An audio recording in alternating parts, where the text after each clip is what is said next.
Hey friends, welcome to the Raising Boys and Girls podcast. I'm Sissy Goff. And I'm David Thomas. And I'm Melissa Trevathan. And we're so glad you've joined us for this conversation. Let's dive in.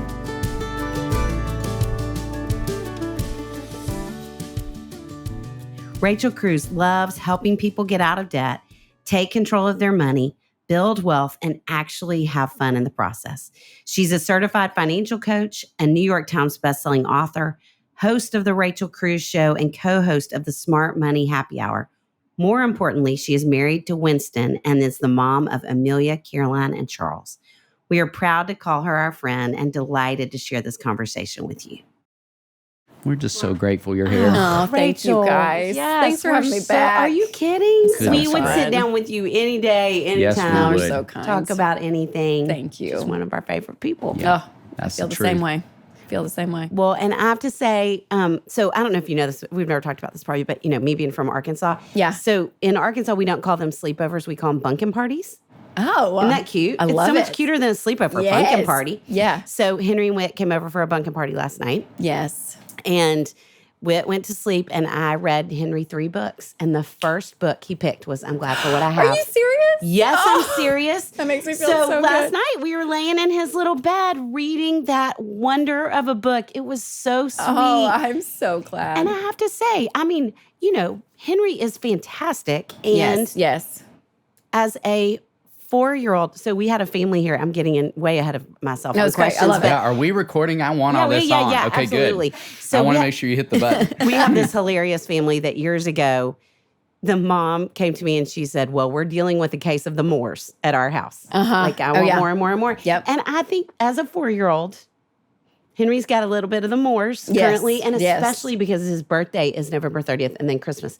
And Oh, so yeah. I was so grateful. I just felt like Oh, God dropped this book into my house tonight. I'm Through so glad. Sweet Rachel for Oh us my to read gosh. together. I just loved it. It was beautiful and how you wove in faith. And I mean, just so sweet. So we're going to come back to that. Thank you. But before. I appreciate that so well, much. I I'm mean so it glad. wholeheartedly. You people, get on Amazon right now. Drop it in your, now. drop it in your shopping cart. Get this book. Oh, thank you. Well, it's so funny because now as a parent, as my kids get older, I'm like, it's those conversations that come up. And then being in the world of money so often, I'm like, I'm mostly just talking to adults, but talking to adults about contentment, talking to adults Yes. about gratitude and what does it look like to win with money, not just with numbers, but also just like the value of what it is in your life and making sure it has that proper place, right? Because money can get out of whack sometimes. And then I started seeing all my little people start saying things back to me that I was like, oh, that's a red flag in an adult. And you're 4 saying,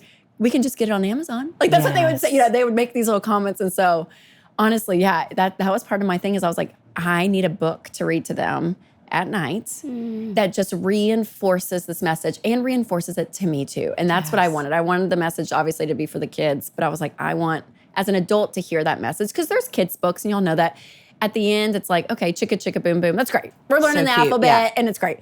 But then there's those sweet books that it makes you tear up and you're like, I needed to hear that as an adult, right? And Yes. so I wanted that to be the thing is the messages for the kids and the adults because Well, it is certainly the thing. If you're 4, 64, Yep. we love 54. stuff and we can all struggle. So. Yes. Yes. Okay. Well, I'm going to come back to that. But will you tell us a little bit about your family before we go much further? Oh, yes. So married to Winston. It'll be 14 years coming Wow. up next month. And then we have 3 little ones. So Amelia So is 3rd grade. She's 8. Caroline is kindergarten. She's 6. And then Charles is 4, preschool. 4. So There you go. 4 in the Moors. 4 in the Moors. Yeah, Yep. that is it. That's it. So yeah, we are, we got it. We got all the kids. Well, and I think it would be, Rachel, impossible for someone to be in close proximity to the two of us and not know about you and your work because we're such fans and we love you. Yes. But for the 2 people who are listening right now who don't, will you Yes. talk a little bit about your work, the live show, the podcast, kind of the the common things. thread between all the work you do? Yes. So I work at Ramsey Solutions and I've been there for, 14 years now, full Your time. whole life. Basically, I will say that. My whole life, yes. Dave's my dad. So that's part of the family business. I was telling someone the other day, I was like, I remember having memories as a kid, like stuffing envelopes with books, and peeling it back and putting shipping labels on it, So yeah, I guess it's been my whole life. Yes. I've been there. But full-time speaking and writing and creating content has now been, I guess, 13 or 14 years. And so, yeah, my heart it's around money and helping people, not just with the tactical side, which is important, whether it's Roth IRAs or mortgage rates or whatever the conversation is. That's important, but also changing your habits and getting in a place where money doesn't control you and overwhelm you, because that's how a lot of people are. It's a lot of paycheck to paycheck living is what a lot of people experience. And that creates a lot of stress, a lot of sleep at night. And so I want people free from that. I want money not to control them, but that they have control over it. And so being able to do that with tactics, getting out of debt and budgeting and all that, but also the heart side of it, like we said earlier, with contentment and understanding what role does this play in my life, because it's feeling like it's feeling like it's huge. And it doesn't need to be huge. It just needs to be a tool in your life to create a life that you love, and that's what it is. And so a lot of content around that. And I have a show, the Rachel Cruze Show. So it's podcast and YouTube. And then another podcast, Smart Money Happy Hour, with one of my friends, George Camel. So we do a fun weekly podcast and I co-host the Ramsey Show as well and write some books and all of it. So yeah. All of it. So many things. It's good. Yeah, it's fun. It's a fun sector of life to be in. It's kind of random, but I'm like, I like talking about mutual funds and gratitude. Well, that's what I love so much, that it's both. I'm so grateful. Yes. And we had you on, was it in the Intentional Parenting series? I think that season. And you said something that I remembered walking through Disney World with Henry. Yeah. About this is such a gift that we get to be in this place. Yes. God has given us gifts that we get to have fun with. And this is one. And I don't think I would have thought about travel and different opportunities we have and taking those back to being a gift and taking it back to God. I just would have been like, this is awesome. We're at Disney World. So totally. I just was I don't remember exactly how you said it. You said it much better on the podcast. But thank you. But I'm so thankful. So your voice is resonating in my head a lot. Thanks, Sissy. And now through this amazing book, y'all, I'm pointing to it. And because you can't look at it, the illustrations are so precious. Oh, they're so sweet. One with a kid's book, that's like a big part of it, right? I mean, like you want the story to be great, but the illustrations are just as important in my opinion. Yes. So finding an artist, so Lauren Gallegos, she's out of California and she's amazing. And I told her, I was like, and I'm not an artistic person at all. You guys, like creativity, it's just not my strength. And I'm like, I want the parent squirrel's eyes to look disappointed. Can you do that? I don't know how to do that. And she conveyed every emotion through these little animals. Did. It was amazing. That's exactly what happened when we read it. We would turn a page and Henry would say, why is he sad? Yes. He looks mad. I mean, he knew so quickly. The emotions of it. She nailed it. She did so great. I know. Can I just read the last two sentences? Yes. Or the last phrase? For God's love is true, and in so many ways, only his love will fill up all of your days. Just the sweetest. So sweet. Thank you. Well, will you talk? I mean, you kind of have talked about this a little bit, but when you wrote it, what were you really hoping kids would gain? I wanted a message that was drilled into them that stuff is fun, right? Kind of the Disney World thing. Yes. Like, yes, there's going to be toys, there's going to be things, and that's okay. But it's not going to fulfill you the way you think it will. It just won't. And I experienced that as an adult. My kids experienced that. I literally just had a conversation with our 6-year-old just yesterday. She's sitting on her bed. They went to the dentist, so they got little trinkets and stuff, Of course, one broke already, and it's, everything. And she's just like, I just want to go to Brilliant Sky. There's a little toy store here. I just want to go to Brilliant Sky and just get more and get more. And she said, it makes me just feel excited, Mom. And I'm like, yeah, it does. And I get that. Right. Mom feels that way when J. Crew has a sale. I get that. It's very exciting and very fun. But I told her, but Caroline, you know how you feel about your toys that you got from the dentist this morning? You're not excited about those right now, are you? She's like, not really. And I'm like, yeah, because it fades so quickly. And so, again, not that it's bad, but that feeling that you get, that fulfillment that you think, and fast forward to being an adult, and that could be purchases like a car. I mean, that could be tens of thousands of dollars, right? Yes. That you can bank on that this thing is going to make me happy. When the truth is it's not. And as cheesy as it sounds, but I'm like, understanding your faith and that God take everything away and what is still true, what is still true. And it's like, God is crazy about you. And when you can rest in that promise, I think there's so much peace that comes over, less chasing after the next. And so that's that was a huge message that I'm like, I just want that drilled into my kids' heads over and over and over, and hopefully thousands of other kids' heads too. And again, the reminder as a parent reading that, being like, that's right. I can't buy it. And I can't buy my way into happiness.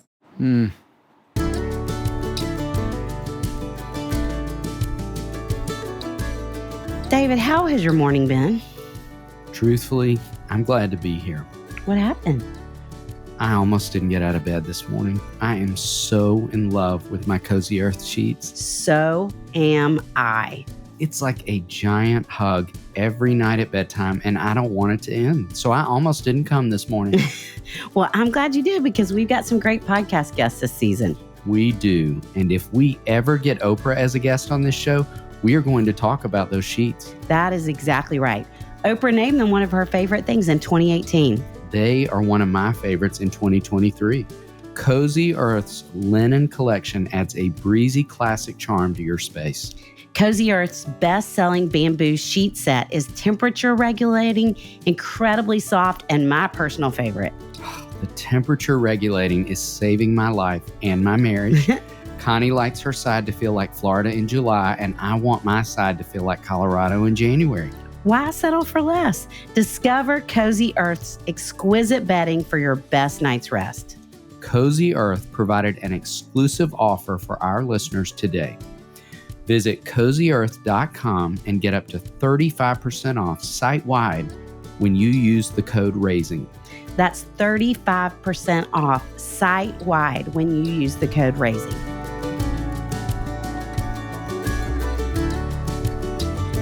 Every holiday season, I start craving the same foods. Me too. At Halloween, I want a lot of candy. At Thanksgiving, I want everything on my plate to be a shade of beige. Turkey, dressing, potato casserole. At Christmas, I want sausage balls and monkey bread. Those foods all taste great, but they aren't necessarily great for me. I hear you. But thanks to AG1, I can also make sure I'm putting good things into my body. That's because AG1 is a foundational nutrition supplement that supports your body's universal needs like gut optimization, stress management, and immune support. Since 2010, AG1 has led the future of foundational nutrition, continuously refining their formula to create a smarter, better way to elevate your baseline health. Thank goodness, because the only thing I've been elevating is my waistline. I recommend AG1 to all my family and friends because it is formulated based on the latest science and maintains high quality standards. I love the individual packets we can toss in our backpacks when we head to Texas and South Carolina this month. AG1 is a supplement I trust to provide the support my body needs daily. If you want to take ownership of your health, it starts with AG1. Try AG1 and get a free 1-year supply of vitamin D3K2 and 5 free AG1 travel packs with your first purchase. Go to drinkag1.com/RBG. That's drinkag1.com/RBG. Check it out.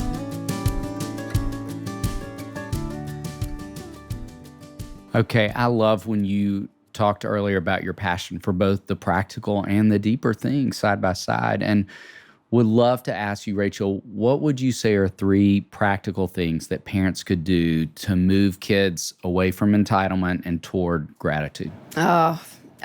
Tactically, I think one of the best gifts you can give your kids is work, teaching them a level of responsibility. And I tell parents there's some things they'll do around the house that you don't pay them on, that they just learn, they are part of the family and that's what we're going to do.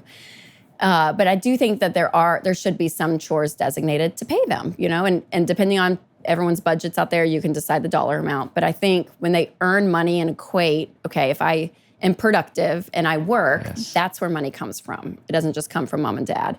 And so tying that early, I think it's huge. And it gives them, and I mean, y'all are the experts, so you know this, but I'm like, it does give them the sense of dignity. Even my 4-year-old, when they clean up the toys, it's like, oh, I made progress. I can be an effective person, right? I can see this like cause and effect. So that's big. And when they earn money, I always tell them, split it into 3 categories: give, save, and spend. And you can do this with like little jars or envelopes. But I think building all 3 of those, I call them just like money muscles. Like it's ingrained in who they are, that they're always givers. They're always going to be saving for something, that delayed gratification, and then spend and enjoy and have fun with it, right? Because that's part of money too. So those are just like a couple of things. And there's so much grace in it. I mean, again, I teach this stuff every day, and we're not consistent. Even at our house, right? I'll look up and I'm like, oh God, it's been 2 weeks. we got to sit down and like talk about this again. But yeah, I want them to know that, and just to know like practical stuff in life, that when your toy breaks, that costs money to replace, and that money comes because mom and dad leave home and go to work. Like it's tying all this together. It's not this like magical thing that the Amazon guy just appears and it's, and it's there. So I'd say that. And then as they get older, I think putting some level of financial responsibility on them, in their teens. I love like just a student checking account that you can just open up under your name as the parent and give them a debit card and just say, hey, you got to learn how to, here's money for gas and clothes and movies, whatever you're doing with your friends. Like maybe you put a set amount of money in there, but they have to be the ones to budget it and get through the month. And, it's small things like that. Because I think when they learn those practical ways with money and make the mistakes, it's under your roof, and it's very inexpensive mistakes that they're making versus the first time that they handle money is out on their own, at college or beyond. So yeah, those are a couple of things that are just easy, and it doesn't have to be complicated. Yeah. And I love that. And we talk so much about chores being linked to competence in kids. Oh, yes. Yes. And so, not only are you teaching them the value financially, but you're instilling things inside of them that are so important. Yes, absolutely. Well, so as you're saying that, is it an allowance, or is it like they're paid per? Sure, I know. Yeah, I always say they're being paid a commission. Okay, a commission. Not that's an good. allowance. Yes, I know. That's good. And again, it's so funny. I'm like, I don't know how much power each word puts on it, but there is something about like, oh, I'm just going to give you money because you're here. Yes, and I'm like, no, you get money because you were productive around the home, and we're going to tie it to that. And if you don't do that chore, then the result is you don't get that money, but you can do it. So it's kind of a cause and effect. Yeah. And then you're having to hover over them less to make sure. Yes, that's right. Too. That's right. Yes. It's kind of that natural consequence. Yes. Again, it's very age appropriate. A lot of grace in all of this, but it's just starting that conversation and feeling. And what's funny about, or at least my kids, they want to. Like my 2 girls are like, oh no, they have something they want to save up for. So they're like, Mom, can we do more chores? Can we? Aww, they ask for it now. Great. And I'm like, okay, so it's starting to kind of click. Yeah. And do you put give, save, spend in jars in front where they see it accrue? Yeah. So Ramsey, we have we have some banks. Yeah. So it's a clear little bank that has 3 areas that they can like drop it in and see it. Yeah. And what's funny too, your kids' kids have such different personalities. So my oldest, it's always precise, and she always has tons of money. She doesn't spend it a lot. My middle, number one, she'll spend everything. And if we give her money, we'll ask like the next day she's lost it. Like, so I'm like, babe, you have to keep up with your money. So even that, she's just all over the place. But I'm like, it's fine. We'll figure it out. Okay, so I'm going to be super practical. Yes. So in an age of Venmo. Yes. I hire my little neighbor kids when I'm at Hometown to take out my trash, and I never have cash. Do you feel like parents need to go make sure they have cash? Then so that it does feel transactional for the kids? So I know it's not convenient. Yes. But I'd say yes. Okay. Because good. Especially for the younger ones. Now, once they probably hit, 5th grade, middle school, you could probably go more electronic. But especially for the little ones, I'm like, I want them to see it. Mm-hmm. There's something about visually seeing money. And even for adults, studies have come out that you spend less when you visually see it. And now you even spend less when you're actually using a card versus just Apple Pay on your phone. Clicking a button versus an actual action of a swipe or getting money out. You spend less when you actually have a more tactical exchange thing with kind you. Of yes. So, wow, that's fascinating. Well, and it's so aligned with, we talk about kids pre-12 in terms of their cognitive development are in what we call concrete thinking. So everything you're saying makes sense. It's like, I need that concrete experience of holding the money and seeing the jar build in those ways. Yes, where that's right. the Venmo, Apple Pay piece is more abstract. And, and you're right on target. It's like they can't make the same connections. Totally, have that and there's experience. something interesting about when they have the money and we go to Target or Brilliant Sky, to spend it, and they have to let go of it. And it's gone, and then they get the toy. So I'm like, even visually, feeling that exchange is helpful. But of course, they always end up like with tax. They've overspent, So parents too, a lot of grace in it, So it came. good. I remember one time we were there recently, and they were above like $2.38, and Amelia was like, "Oh my gosh, Mom!" And I was like, "I'll get it. Oh, you're fine. You did great. You did great." So, parents pay the tax if you need to. It's okay. I love it. Well, and sharing about your sweet kiddos. This season of the podcast is called Ages and Stages. So we're kind of talking through the different ages and stages. And you have stage 1 and stage 2 kids. What have you loved about their ages? Oh, goodness. So the oldest, Amelia, I've loved having older kids. As they get older, not that I didn't enjoy them as babies, but I think I'm more of a older kid mom. I'm like, give me the middle school drama all day. I'm like, let's talk about it. Great with that. Let's talk about it. I want to hear, versus when they're like 1 and you're like, I don't know what you want. Like, oh my gosh. So with Amelia, I mean, we've had so many nights where I just sit in bed and she just starts talking and everything she says, I'm like, that makes sense. I get that. I'm like, oh my gosh, you're actually like a little human that I genuinely enjoy. Like not just having to like, I'll play trains with, that's fun in its own way, but sitting and actually having a conversation and hearing her process stuff. I mean, it's been so fun. It has been so fun. I'm like, I could just hang out with you all day, Amelia.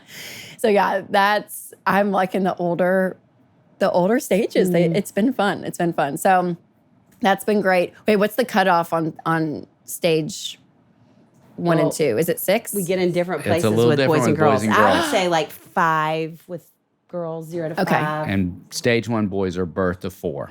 Okay. So Caroline then would technically be stage 2 as well, right? Where she, and again, it's personality too. She's way more, I can't nail her down. She's like jello. I'm just like, can you look at me? Can we talk? But she's been so fun. She's getting there. I can feel it. I'm like, okay, she's good. And then Charles, 4 years old. Oh my gosh. He's funny. Like, my girls are fun and all of that, but he has like this sense of humor that's come out.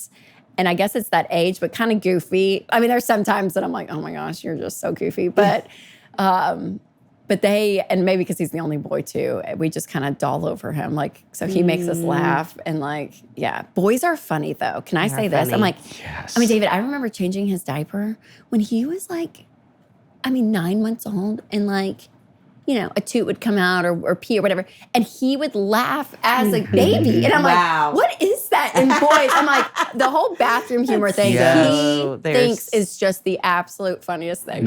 So anyways, it makes me laugh, but yeah. Tigger said toot last night on the show we were watching, and Henry could not stop laughing. Yes. Sure. I'm like, I don't know what it is. I don't know what it is either. They are just fascinated by burps and toots. They love those sounds that come out either end, don't they? Yes. They are. Oh, it's so great. So great. What would you say has been a more challenging stretch or season? With the oldest, Amelia, God, parenting is so interesting because she's not a dramatic kid. So she has like kind of her 2 little friends and she's good. Where Caroline, my middle, she could name off 12 friends and, all of it. So I have a feeling Caroline will be a little bit more of our drama, but we haven't gotten there yet, kindergarten, so we're fine. Yeah. But Amelia, she had a little incident on the playground. It wasn't big. She wanted to be part of this little group. They were doing like some cheers and stuff. She asked to be part of it, and they told her no. And so she came home, and we were laying in bed talking. I was like, so how's the playground? I'm always curious socially. Could you sit with at lunch? Who do you play with? The social. And so she told me the story, but she said it just as a matter of fact as possible. And you guys, I whooshed. Like, I sat there and I could feel my body. Like, I was like, oh my gosh, what's your top emotion right now, Amelia? Are you okay? I was like, I was so worried. And she's like, I'm good, Mom. No, Audrey, so-and-so, we were playing and I went and played with them like I usually do. And she wasn't phased, but you guys, it phased me. I'm all little Rachel. I could feel like my little inner child, because I was more Caroline. I wanted to be accepted. It was I wanted friends. Like that would have crushed me as a kid. So not parenting out of my own self has been a struggle, because everything in me, and even like we'll be at a birthday party and she'll kind of be off by herself. And I'm like, I'll pull your chair up, Amelia. I'll put it with the group. And she's like, Mom, I'm good. I'll finish this. And I'm like back with the moms, and I'm like, she's good. Don't worry about her. I'm slightly worried, but I think everything's fine. Like I find myself being insecure about it. So it's just crazy. It's me. It's all my stuff. So that's come out more the older kids. So that's been a challenge. I can feel it in me. So I'm just very aware. We see and I'm that like, we're different all the time with more extroverted parents and introverted kids. Okay, yes. Specifically, that it feels like they're not okay, they're off on their own, or they're reading so much, or they're, I remember a mom and daughter, she came to me and said, I think my daughter's really unhappy in group. And I said, tell me what's happening. She said, she walked out of the building and some of the girls were hugging and she didn't hug anyone. She came straight to the car. And then me approaching the girl, and she said, my mom would want to hug everyone on the way out, and I don't. Yes. So, but what a gift, Rachel, that you know that now at her age, that you're already aware of it and working on it. I mean, that's the best gift. Yes. You're going to have things rise up in you, of course. Yeah. Thank what you. a gift. Yep.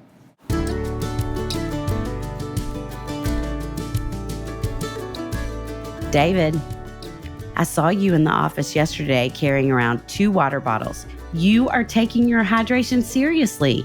Well, thank you for that compliment. I do take my hydration seriously, and also my health. It turns out one was a water bottle and the other was my cool Hiya bottle they send with your first order. Henry loved that bottle. He decorated it with stickers and carries it around with him often. I have so many things in common with 4-year-old boys. I won't comment on that. That's kind, because you certainly could comment on the similarities. Formulated with the help of nutritional experts, Hiya is pressed with a blend of 12 organic fruits and veggies, then supercharged with 15 essential vitamins and minerals, including vitamin D, B12, C, zinc, folate, and many others to help support immunity, energy, brain function, mood, concentration, teeth, bones, and more. Typical children's vitamins are basically candy in disguise, filled with 2 teaspoons of sugar, unhealthy chemicals, and other gummy junk growing kids should never eat. That's why Hiya was created, the pediatrician-approved superpower chewable vitamin. Hiya is designed for kids of all ages and sent straight to your door, so parents have one less thing to worry about. We've worked out a special deal with Hiya for their best-selling children's vitamin. Receive 50% off your first order. To claim this deal, go to hiyahealth.com/RBG. This deal is not available on their regular website. Go to hiyahealth.com/RBG and get your kids the full body nourishment they need to grow into healthy adults. Okay, along those lines, what would you say is the best parenting advice you've been given? Okay, I'm gonna quote y'all. I genuinely am, because I don't do it well, and it's the loop that I tell myself in the hard moments, right? Because when parenting's good and fun, it's good and fun. If you're like running through a field with pumpkins, everyone's happy and you're not challenged. But I have to tell myself to be the calmest one in the room. It's literally y'all, and it is so hard, y'all. When everything is just up here and there's just, I'm like, I would believe the louder I get or the bigger I get, whatever it is, that's going to help dissolve it. And man, and it sadly will with some of our kids, and they shut down and you feel that detaching, and I'm like, oh no. Or our middle, she I love her. And she will probably be here in therapy for so many things with me. But she will escalate, match you, and it is and nobody wins. Nobody wins. Exactly. So it is my knee-jerk reaction to control, like in the chaotic times. And I feel like my go-to to control is to get big and to, and just tell myself, oh my God, Rachel. And when I am, it takes some time, but it resolves itself, right? And so it's that, because part of that of like, be the calmest one in the room, because I'm like, I know there has to be discipline, right? There's some level of Sure. like, we have boundaries, Yes. but I don't want to become unattached to them. That attachment, we read a book about it and how it was so good. And it was like, it's just so key. I'm like, I just want to have that attachment with my kids. But yet you got to be the parent still. So that balance is tough, but man. It's a great reminder. Be the calmest one in the room. Yes. It's hard. So, okay, tell everybody where they can find all the different things you're doing. This book for sure. Everywhere Yes. books are sold. Yes. Yeah. Okay. RamseySolutions.com too. It has Okay. it in the store. So yeah, Great. you can go there. And then, all the socials at Rachel Cruze, the Rachel Cruze Show podcast, YouTube, all the things. It's all Okay. there. Yeah. We are so grateful for you. Yes, we are. Thank you And both. you know us well enough to know that we like to end every episode with something food related. That's right. Yes. So we would love to ask you, we've asked you the taco question before. So today we'd love to ask you, what is a family meal that you would say defined your growing up, or one that you would say might define your kids growing up? Oh, that's good. The two that came up was spaghetti. My mom always spaghetti was like the go-to of just like quick meal, all of it. But she makes a chili that we had, since I was a kid. And so it's a pretty easy recipe. So I make it now. And as parents out there know, it's either hit or miss whether your kids eat the dinner or not. Whether they like it or not. And you're just like, oh my gosh. But it's one of the meals that everyone loves. Wow. So when you can have like a home run, easy, and it's fall right now, and I see the beautiful trees outside as we're recording this. So that I would say that chili that mom made growing up, I can like still smell it, and to have that smell in our kitchen, you're just like, oh my gosh, this is like childhood. Yes, my childhood. that's So I would say sweet. that. That or the Olive Garden.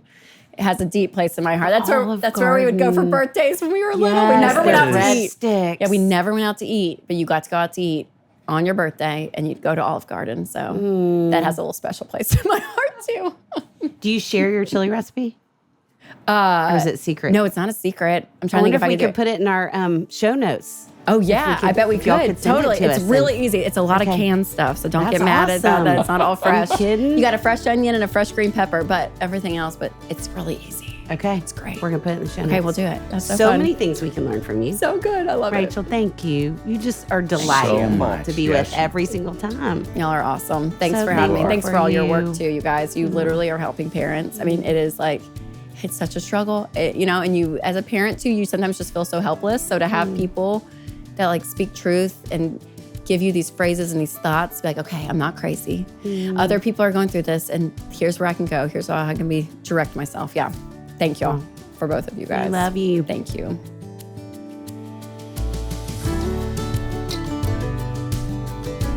If you are enjoying the Raising Boys and Girls podcast, click follow on your podcast listening app to subscribe and not miss an episode. Join us next time for another episode where we'll bring you help and hope on your journey of raising boys and girls.